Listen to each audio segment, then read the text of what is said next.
રાજકોટ મહાનગરપાલિકા દ્વારા આજરોજ સામાન્ય સભાની મિટિંગ જનરલ બોર્ડ બોલાવવામાં આવ્યું હતું. કુલ 20 દરખાસ્તો હતી.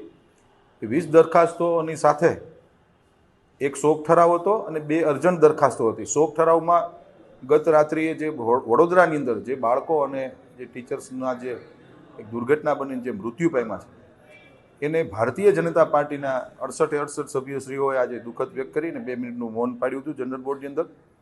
2 જે અર્જન્ટ દરખાસ્ત હતી, જે અભિનંદન ઠરાવ હતા, એમાં એક હતી માનનીય નરેન્દ્રભાઈ મોદી જ્યારે ગુજરાતમાં મુખ્યમંત્રી શ્રી હતા ત્યારે વાઇબ્રન્ટ ગુજરાત જે સમિટ જે ચાલુ કરી હતી. આજે ભૂપેન્દ્રભાઈ પટેલની સરકાર છે અને વાઇબ્રન્ટ ગુજરાત સમિટને સફળતાપૂર્વક 23 વર્ષ પૂર્ણ કર્યા, તો એને જનરલ બોર્ડમાં એક વધારવાનો એક દરખાસ્ત હતી. અને રાજકોટ મ્યુનિસિપલ કોર્પોરેશન દ્વારા કાલાવા રોડ ઉપર આવેલ મલ્ટી લેવલ ફ્લાયઓવર બ્રિજનું 22મી જાન્યુઆરીએ જ્યારે આખો દેશ રામમય હોય અને દેશના વડાપ્રધાન માનનીય નરેન્દ્રભાઈ મોદી સાહેબ દ્વારા અયોધ્યાની અંદર ભગવાન રામલલાના જ્યારે પધરામણા થતા હોય ત્યારે આ બ્રિજ કાલાવા રોડ ઉપરનો જે સૌરાષ્ટ્રનું બેનુમૂન બ્રિજ કહી શકાય એવો બ્રિજનું શ્રી રામ બ્રિજનું નામકરણ પણ આજે 68 સભ્યો દ્વારા બહુમતીથી પસાર કરવામાં આવ્યું.